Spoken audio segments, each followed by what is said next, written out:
কৰিবলৈ লৈছোঁ।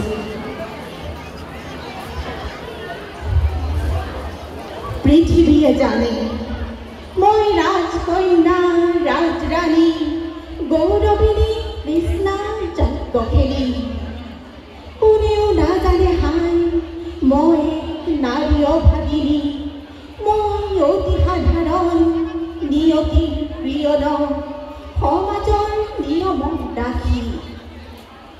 কুৰু কুলবধূ যত কুন্তি মাতৃ অম্বালিকা অম্বিকাৰ দল। মই তাত এইটো মাথো পুত্ৰ সংযোজন। যৌৱনৰ প্ৰথম হোৱা উৎপলৰ বৰণ মালা, যাৰ বাবে গাঁঠিছিলো হৃদয়ৰ সঞ্চিত আবেগ।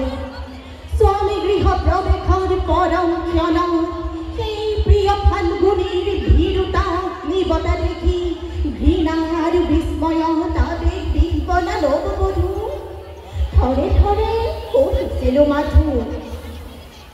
পাণ্ডুপুত্ৰে মাতৃবাক্য কৰিলে পালন, জড় পদাৰ্থৰ দৰে কৰি ব্যৱহাৰ সমানে ভগাই ল'লে মোৰ স্বামিত্বৰ অধিকাৰ। কোনেও নাচালে ভাবি মোৰ যে থাকিব পাৰে এখন হৃদয় এটি মন। এয়া মাথো আৰম্ভণ। ধৰ্মপুত্ৰ ধৰ্ম যুধিষ্ঠিৰে যিদিনা ৰাখিলে মোক পণ, ৰাজনীতি কলুষিত ঘৃণিত পাখাল, সেইদিনা মিলি গ'ল মাটিৰ লগত মোৰ নাৰীত্বৰ সতীত্বৰ যত অহংকাৰ।